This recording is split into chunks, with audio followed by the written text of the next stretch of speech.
કોઈ બે દિવસ આવી જાય એના કારણે કઈ ગુજરાત પોતાનું થઈ જશે એવી જે કલ્પના એ કરે, પરંતુ જે વ્યક્તિ જે ઈરાદા સાથે આવી રહ્યો છે એ ચોક્કસપણે એમાં સફળ થવાનું નથી એવું તમને ખાતરીથી કહી શકાય. છેલ્લા 10 દિવસથી આપણે જોઈએ છે કે ગુજરાતની અંદર કોંગ્રેસને ફરી બેઠી કરવા માટે કોંગ્રેસના દિગ્ગજ નેતાઓ ગુજરાત પ્રવાસે આવી રહ્યા છે. ખાસ કરીને સોનિયા ગાંધીથી લઈ રાહુલ ગાંધી આ બધા જ અમદાવાદ ખાતે આવ્યા હતા. અધિવેશન પણ યોજવામાં આવ્યું હતું.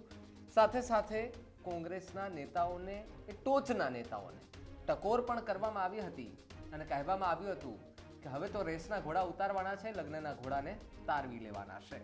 આ બધી જ ચર્ચાઓ થઈ રહી હતી ત્યારે સ્વાભાવિકપણે ભારતીય જનતા પાર્ટીના દિગ્ગજ નેતાઓ પ્રતિક્રિયા કેમ નહોતા આપતા એ ખબર નહોતી, પણ ખરેખર આજે એક પ્રતિક્રિયા સામે આવીને એ પ્રતિક્રિયા છે CR પાટીલ.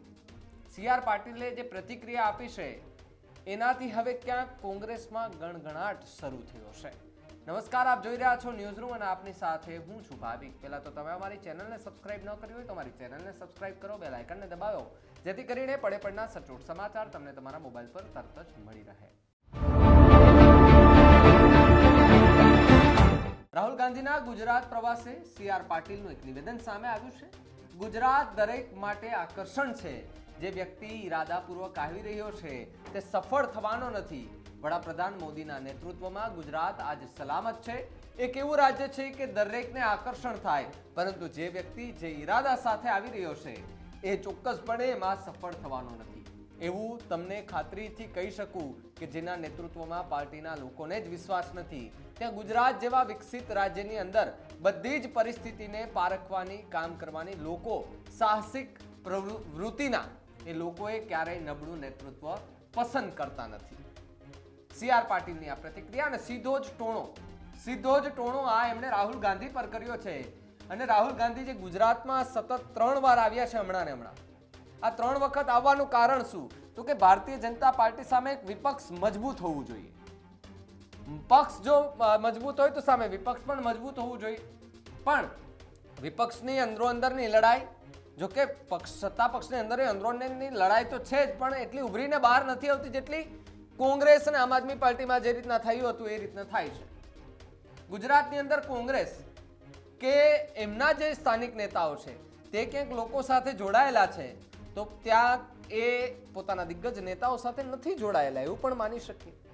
રાહુલ ગાંધી અહીંયા આવ્યા ત્યારે એ લોકોએ તો ઘણા બધા નેતાઓને ટકોર કરી હતી કે જે ભાજપની બી ટીમ હોય ને એની ઉપર કાર્યવાહી થશે, નીકળી જજો. એટલે સસ્પેન્ડ કરવાની તૈયારી પણ કરી લીધી, લાંબુ લિસ્ટ પણ બનાવી લીધું છે. એટલે હવે એ લિસ્ટની અંદર કોંગ્રેસના કયા એવા નેતા છે કે જેમણે કોંગ્રેસ સાથે ગદ્દારી કરી હોય અને ભારતીય જનતા પાર્ટીને થોડી ઘણી મદદ કરી હોય?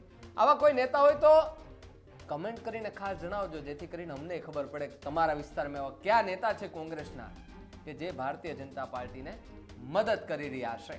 પણ ખેર, આજે CR પાટીલની વાત કરવી છે. સુરતની અંદર એક પ્રોગ્રામ હતો. એ પ્રોગ્રામની અંદર મીડિયાને પ્રતિક્રિયા આપતા હતા. તે દરમિયાન મીડિયાએ સવાલ પૂછ્યો હતો પત્રકારોએ કે અવારનવાર સતત 3 થી 4 વાર રાહુલ ગાંધી ગુજરાત પ્રવાસે આવ્યા છે ને આવનારી 2027ની ચૂંટણી જીતવાનું હવે પ્રબળ એક કહેવાય ને કે વાત કરી રહ્યા છે.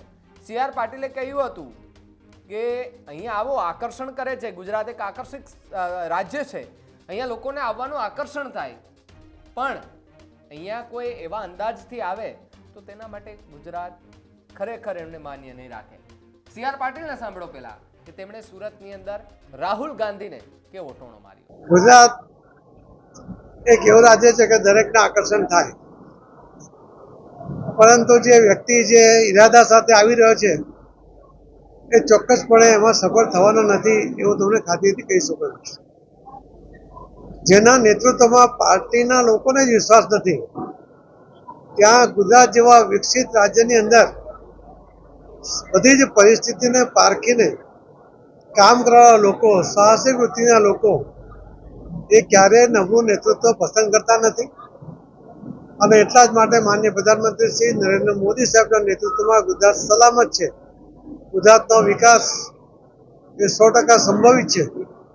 એ વિકસિત ગુજરાત જે બન્યું છે અને વધુ આગળ મજબૂત બનાવવા માટેના પ્રયત્ન અને સફળતા મોદી સાહેબના નેતૃત્વમાં જ મળશે એ ગુજરાતના લોકો પણ ખૂબ સારી રીતે સમજે છે. અને એટલા માટે કોઈ બે દિવસ આવી જાય એના કારણે કઈ ગુજરાત પોતાનો થઈ જશે એવી જે કલ્પના એ કરે છે એ ક્યારેય સાકાર થવાનું નથી. તો જે રીતે સીઆર પાટીલને તમે સાંભળ્યા અને એમણે કહ્યું કે લોકોએ ક્યારેય નબળું નેતૃત્વ પસંદ કરતા નથી અને એટલા જ માટે પ્રધાનમંત્રી નરેન્દ્ર મોદીના નેતૃત્વમાં ગુજરાત સલામત છે. એ 100% વિકાસ અને સંભવિત છે.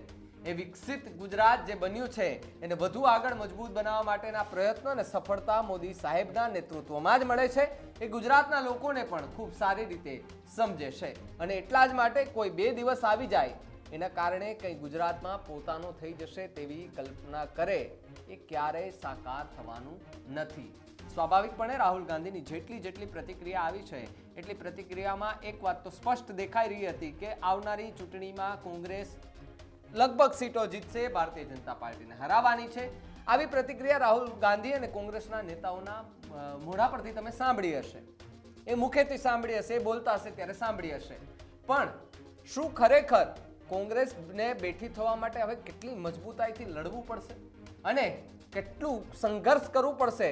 કારણ કે જો જે સત્તા ગુમાવી છે એ સત્તા ગુમાવી પોતાના હાથે કદાચ, એવું પણ માની લે. કારણ કે પોતાના નેતા એટલે કોંગ્રેસમાંથી ગુજરાતના ઘણા બધા એવા નેતાઓ હતા દિગ્ગજ, સારું એવું કામ પણ કરતા હતા, પણ એમાંથી રાજીનામું આપીને ભારતીય જનતા પાર્ટીમાં જોડાઈ ગયા. તો ભારતીય જનતા પાર્ટીની અંદર જોડાયા છે તો ખરા, પણ એમને ભારતીય જનતા પાર્ટીમાં કઈ સ્થાન મળે છે કે કેમ એ તો સમય આવતા જ ખબર પડે. પણ કોંગ્રેસનું નેતૃત્વ જે બની રહ્યું છે, કોંગ્રેસની નવી ચાલ છે, એ ચાલની અંદર નવા ચહેરાઓ અને યુવાઓને, મહિલાઓને કહેવાય ને કે પ્રોત્સાહન મળી રહ્યું છે.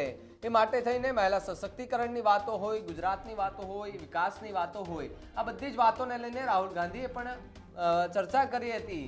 અને અહીંયા જ્યારે અમદાવાદ ખાતે અધિવેશનનો કાર્યક્રમ રાખવામાં આવ્યો હતો ત્યારે ભારતીય જનતા પાર્ટીના પક્ષ ઉપર, નેતા ઉપર એણે ટોણા મારતા ઘણું બધું સંભળાવ્યું હતું. પણ એક વાત સાબિત થાય છે કે નરેન્દ્ર મોદીને ગુજરાતમાં આવવું અને અહીંયા આવીને એમને પડકાર ફેંકી જવો હવે કદાચ આપણી જૂની કહેવત છે ને કે ભારતીય જનતા પાર્ટી અને કોંગ્રેસ બંને મોરો આવી ગયા છે ગુજરાતમાં. કારણ કે હવે બંને મજબૂતાઈથી સામે લડી રહ્યા છે. સતત આરોપ પ્રત્યારોપ, પ્રહારો, કટાક્ષો થઈ રહ્યા છે. પેલા નિવેદન આપે તો એમની સામે આમનું નિવેદન આવે. આ બધું જ ચાલુ થઈ ગયું છે. કારણ કે હવે સમજી જજો 2027ની ચૂંટણી બહુ દૂર નથી. આ મુદ્દે તમારું શું માનવું છે કમેન્ટ કરીને ખાસ જણાવજો. જોતા રહેજો ન્યૂઝ રૂમ. નમસ્કાર.